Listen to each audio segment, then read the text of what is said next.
watching the news on Magic Bricks now. I'm Mamta Balachandra. Let's take a look at the top headlines. Mega exclusive cheer for Mumbai home buyer. State extends the deadline for you to file your suggestion and objections to Maharashtra draft real estate regulator rules. Magic Bricks now also writes to state demands a real estate regulator that will empower home buyers as well as industry. This to ensure RERA is implemented in the right spirit in the state. And demonetization plays spoil sport this Christmas. Business down by nearly 50% this festive season. And Maharashtra government to splurge 3,600 crore rupee for Shivaji Memorial statue. Citizens ask, why not use the money to complete pending key projects instead? And in our special series, Mumbaikar Vote, today we take a look at Mumbai's H West ward and present to you a detailed report about the problems and issues citizens face. Straight up to a Magic Bricks Now exclusive, the state government has now extended the deadline to file your suggestions and objections to Maharashtra's real estate regulator draft rules to the 31st of December 2016. Remember, earlier this was on 23rd of December 2016. Also note, the government will make changes to the existing rules based on your suggestions and objections. When we spoke to the state government, they told us that they've received about 70 to 80 suggestions so far via post and online. You could either file your objections via post, write a letter personally to the Housing Department of the Maharashtra government, or submit an application online. And now they've extended the deadline to get more responses to the 31st of December 2016. Magic Bricks Now has also sent in a letter personally outlining our suggestions for Maharashtra's RERA. Make sure you do that as well. Now, we also spoke to MOS Minister Housing Ravindra Vaikar on RERA. He says all objections and suggestions are being considered. Department के पास suggestion आए, उसके ऊपर बड़ी पूरी चर्चा होने के बाद ही वो लागू करेंगे. वो तो फाइनलाइज नहीं है. इसके लिए उनकी जो भी सजेशन होगी, सजेशन के बाद ही से एक्शन हो जाएगा. रेरा तो है, आपके हिसाब से क्या चेंजेस आने चाहिए रेरा में? रेरा में कानून ये सेंट्रल ने बनाया है, उसका इम्प्लीमेंटेशन स्टेट को करना है.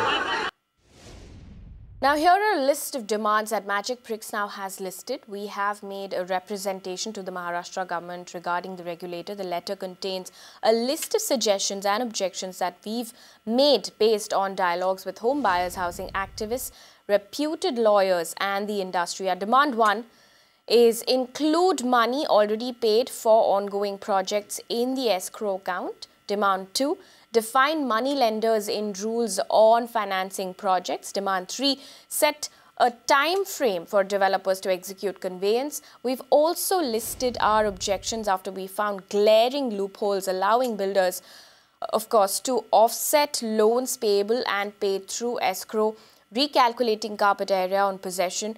The letter is available online on www.mbnow.in. Do log in and send us your comments. You could also email or tweet to us and send in your suggestions as well.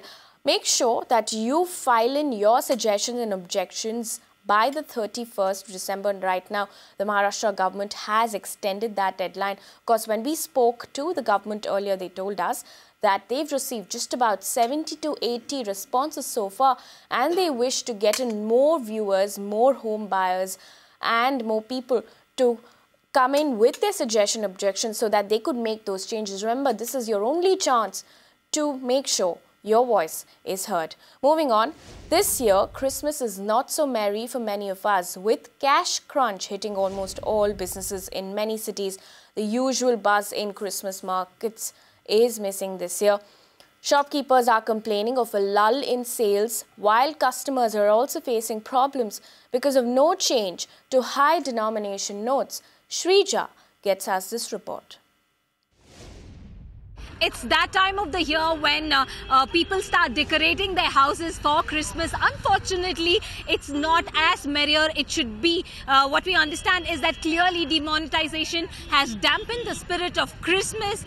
In fact, I'm right now standing here at Shivaji Nagar, one of the prominent locations where a lot of stalls in fact start stocking up with Yuletide goodies. Unfortunately, they have really no takers because most of the customers here are carrying rupees 2000 note, and unfortunately the shopkeepers do not have change to tender to the customers. What we also understand from these shopkeepers is that they tell me they have nearly suffered 50% of loss just because of demonetization.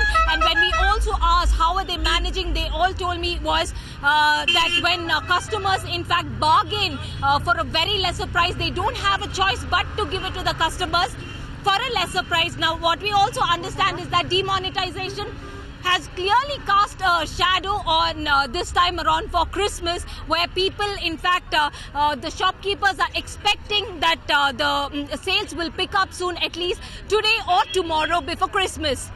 In Bengaluru, Shrija for Magic Bricks Now. We gathered the change from somewhere, because it's Christmas and we love coming here, and it's a beautiful feeling. Actually, if you look around, I don't think it's affected anybody. People are very excited about Christmas. You know, we want to buy sweets, we want to buy things, and we are restricted.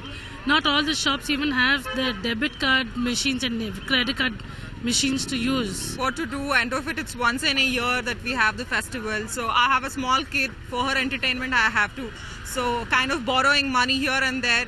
At times even I have taken money from her piggy bank. So that's about it. It has affected too much. I cannot bargain kind of things and all. I have to give them a 2000 note, and they're telling that we don't have a change. I'm all over the place. I'm searching for it. They can't tell the price for which they want. They are not able to bargain. We are not able to bargain also.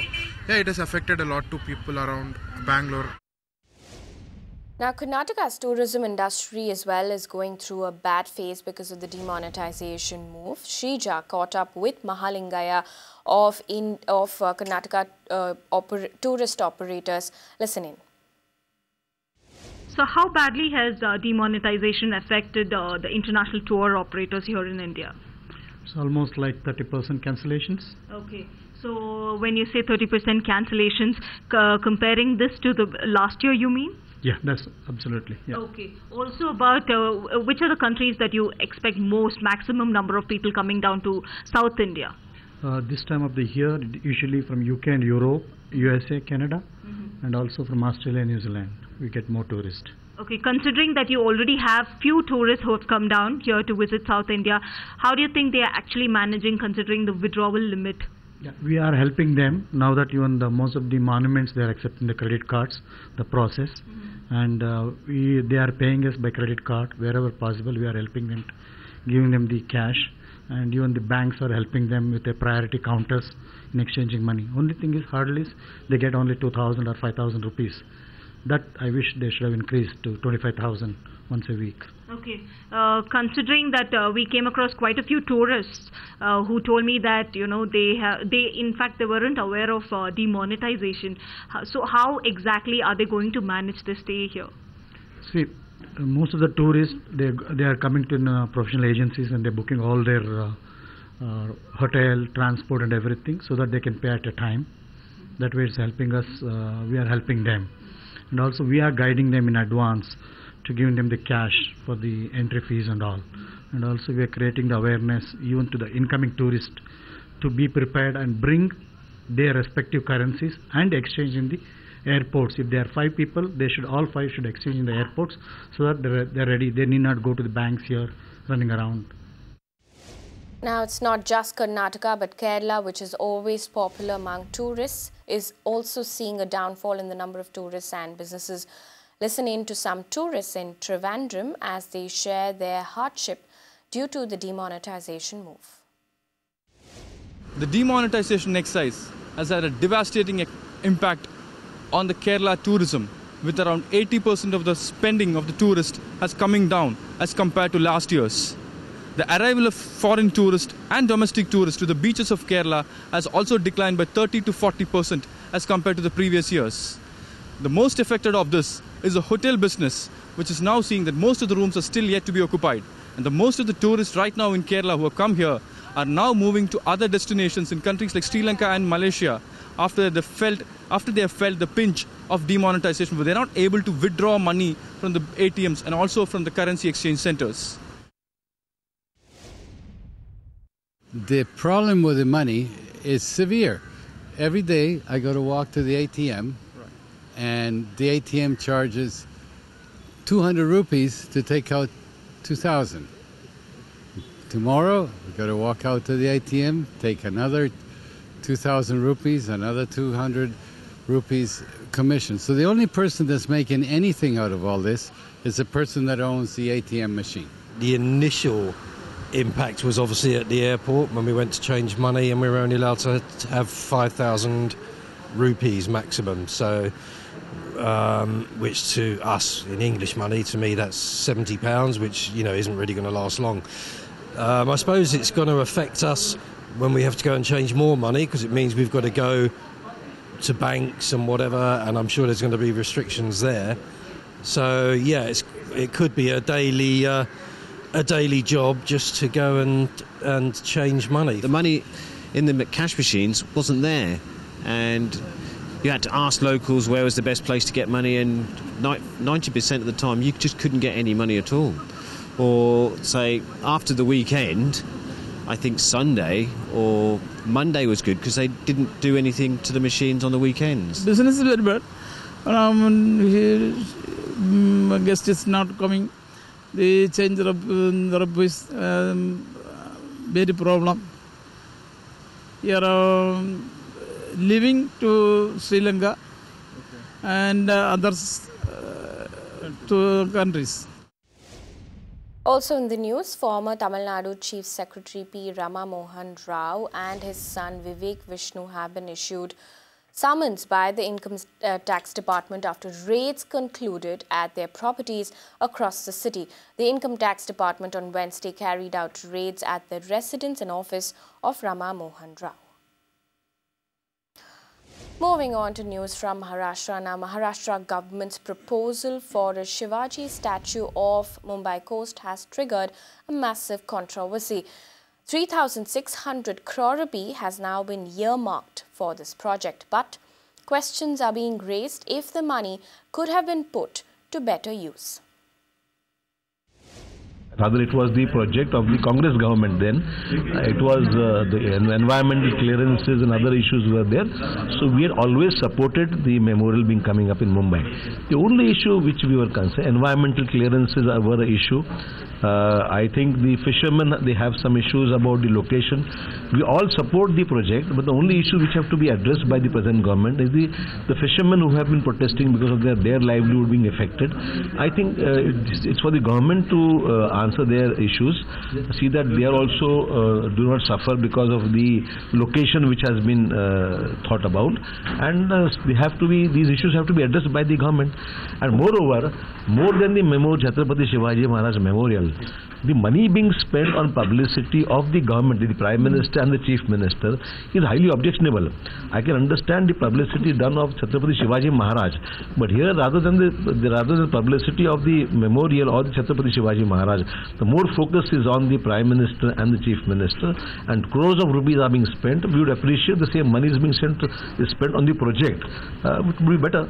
And at the same time, I believe at that time, when our government had initiated this move, there was some criticism made by certain people about the memorial. Why they are quiet now is something which we want to find out. So we would rather say that the memorial, it was our project. We are glad that it is coming up, but the issues raised by the fishermen and the publicity being made by the government to publicize his own people of the BJP which is objectionable. I think regarding Shivaji Maharaj, not only in India, but it is said that US-Vietnam war was fought on the basis of guerrilla war, which was first fought by Shivaji Maharaj.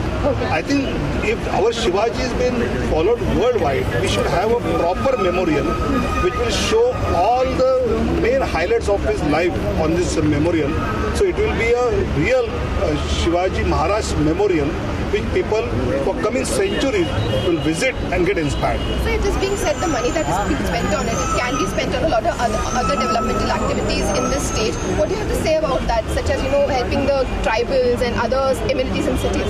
I think for Shivaji there is no money limit. The people coming here and being inspired will pay much more than that. And we are doing for tribals, for other castes and creeds also, for all society we are doing it. But the people who want to oppose Shivaji Memorial, they raise this issue of money. But I think Shivaji's Memorial is the dream of each and every Maharashtra man, and we are going to complete. So it is being said that it is just to appease the Marathas in Maharashtra. What do you have to say? Shivaji Maharaj was leader of all caste and creed. He was not only of Marathas. So we are not appeasing, we are only fulfilling our commitment at time of elections. That Shivaji Maharaj is our inspiration and we are going to worship. Yes, of course, it's a very, very proud moment for every citizen of Maharashtra, and not only Maharashtra but also every Indian, because Chhatrapati Shivaji Maharaj was a great warrior, a great administrative guru, a great social reformer, and his story, his life sketch should be known to one and all in this world. And definitely it's a very proud moment, and Shiv Sena is definitely a part of this whole team, and we are happy.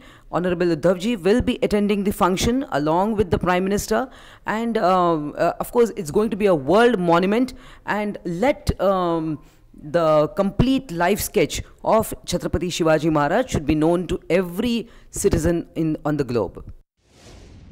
And it is clear that politics in Maharashtra is at its peak. With civic elections round the corner, the Congress party in Pune performed a Bhumi Pujan of the Pune Metro Rail project a day before its formal launch by Prime Minister Narendra Modi. Now, talking about Prime Minister Narendra Modi's visit to Mumbai on Saturday, he will lay foundation of various projects. Prime Minister Modi will launch 2 metro projects, the Mumbai Trans Harbour Link, 2 flyovers at Kalanagar Junction, and the Kurla-Vakola elevated road, something that we are going to keep a very, very close watch on here on Magic Breaks Now.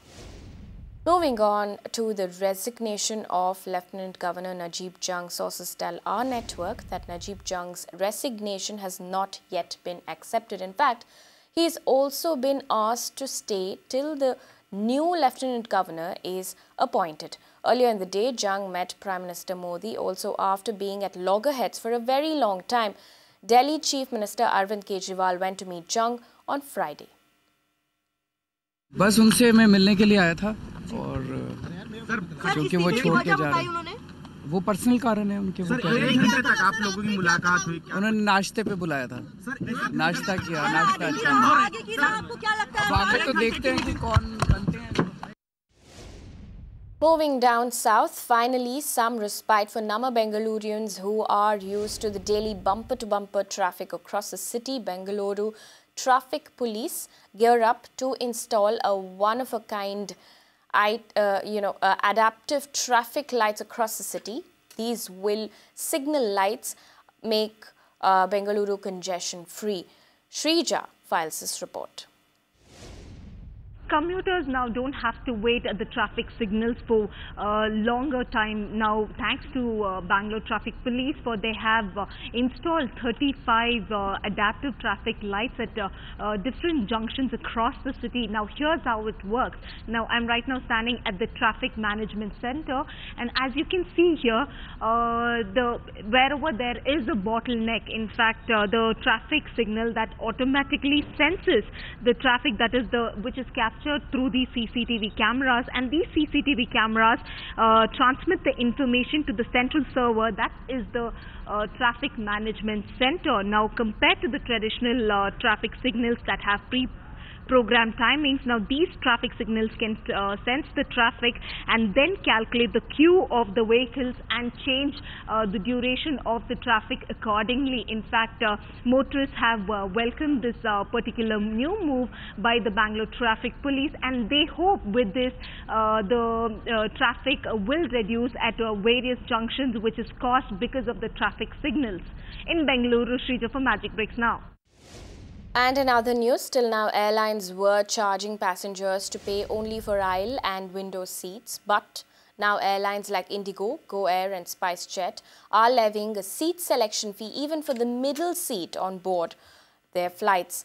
Now, the prices of which range between 100 to 800 rupees, which goes as high as 1000 rupee as well. Richa Sharma gets us more details.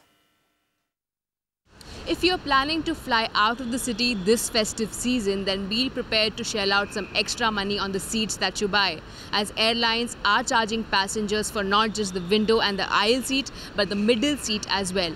Till now, the airlines were charging the passengers for just the aisle and the window seat for its convenience and comfort. But now they are also charging passengers for the much dreaded and hated middle seat as well. Airlines like Go Air, Jet Airways, SpiceJet, Indigo and even public sector airlines like Air India are charging passengers anywhere between 100 to 800 rupees, while airlines like Vistara are charging as high as 1000 rupees. And if you're planning to fly out with your family or a group of friends, then the airlines are again charging you for sitting together. And if you don't pre-block or book your tickets, then you will be seated separately on the flight. This ruling came after the DGCA in 2015 allowed the airlines to actually allow a fee for any number of seats that a passenger books. And right from then, the middle seat price came in full force. Richa Sharma for Magic Bricks Now. I feel, as long as you web check in and if it's a first come first serve basis, I don't think you need to charge anyone extra. If there is some convenience added, then it's fine, but for a regular middle seat, I don't think it's right to be charged extra. I think all those families who want to sit together, friends who want to sit together, should just web check in well in advance to sit together. Then I think the problem is just solved. As a passenger, I think first of all, when a family of 3 or 4 is traveling and they want to sit together, so that's not at all convenient that you're charging them for that. Charging for the middle seat is not fair, I guess, because we are already paying a lot of fare for your tickets. So if you want to pre-book your seat, and for that you have to pay extra money, even if you're getting a middle seat, which is not the preferred seat which anyone would like to sit. So I don't think that is fair. Moving on to our series Mumbaikar Vote. Now our countdown to the BMC elections continues on Magic Bricks Now. Today we get you a report from Mumbai's western suburbs, the thinly populated, popularly known as the Queen of Suburbs, Bandra West, an area which is also home to Mumbai's biggest Bollywood stars. Take a look.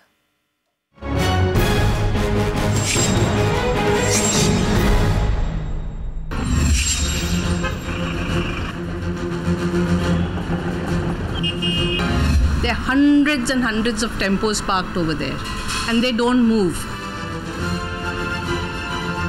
Been unsuccessful to solve our hawkers problem. The present corporator, I've never seen him. Known as the Queen of the Suburbs, Bandra falls within BMC's Edge-West ward. And according to the census of 2011, Bandra is the least populated in this district with a population of 3,58,000. And that includes top Bollywood celebrities like Shah Rukh Khan, Salman Khan and Ranbir Kapoor. Despite being home to some of the biggest stars of Bollywood, Bandra is not devoid of civic issues. Now I'm standing right outside Leelavati, which is very famous for admitting Amitabh Bachchan whenever he falls sick. But despite this glamour quotient, there are many issues which are currently being a menace to the Bandra Heights. Some of these issues are illegal encroachment of land by some slum dwellers, illegal encroachment of land by hawkers and flooding. People residing in this area tell us that these 3 issues have been perennial for this area and consecutive corporators have not been able to solve them. Traffic jams are every Bandraite's worst nightmare. Case in point, this road outside the multi-speciality Leelavati Hospital. Illegal parking like this one on the roads by cars and auto rickshaws means that often ambulances ferrying critical patients to the hospital do not get the way. The traffic problem multiplies manyfold because of illegal encroachment like these by slum dwellers. Residents say that successive corporators have not been able to curb this menace. The present corporator, I've never seen him. I have never seen him do any work over here, and the problems persist. The first problem is the encroachment near the Mahim Causeway opposite the Aliyavar Jung Institute. Our 4-lane KC Mar becomes a single lane over there. BMC has been demolishing the illegal constructions, but it is a thankless job, and it is a recurring problem. The illegal structures come up again. That has restricted our exit and entry into Mahim and out of Bandra. Amount of parking that is done on KC Marg, I don't know who are the owners of those tempos. There are hundreds and hundreds of tempos parked over there, and they don't move. So that place is not cleaned. It is used as an open defecation center.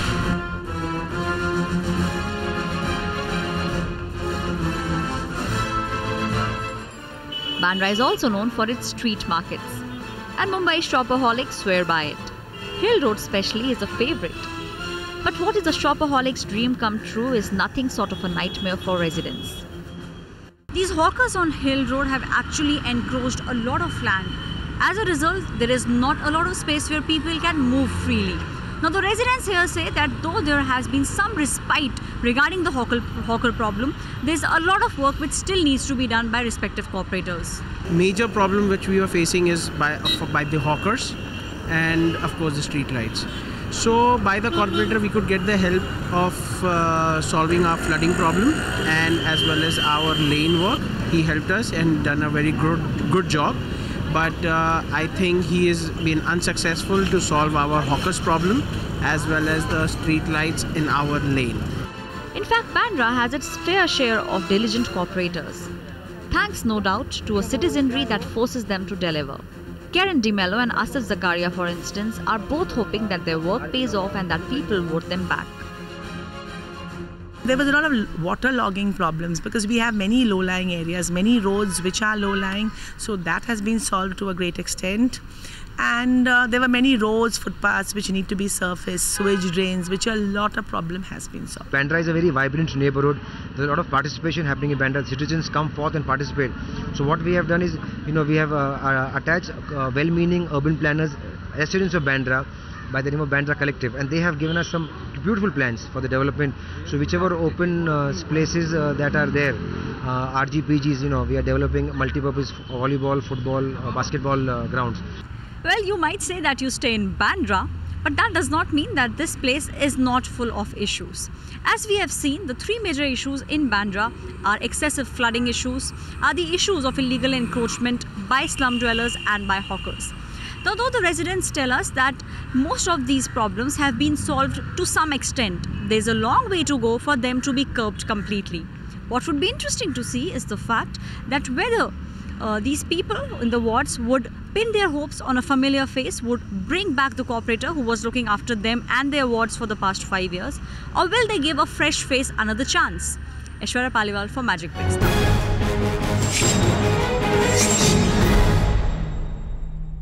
Now, over the next couple of weeks, Magic Bricks Now will continue to bring you ward reports on all 24 wards. Make sure you tune into to the series to make an informed decision. On that note, it's a wrap on the news. Stay tuned to Magic Bricks Now.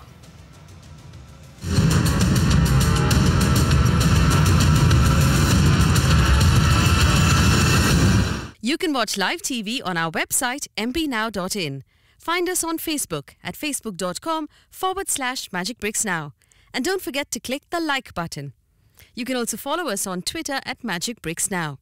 To stay updated with all our programming, hit the subscribe button on our YouTube channel by logging on to youtube.com/magicbricksnow.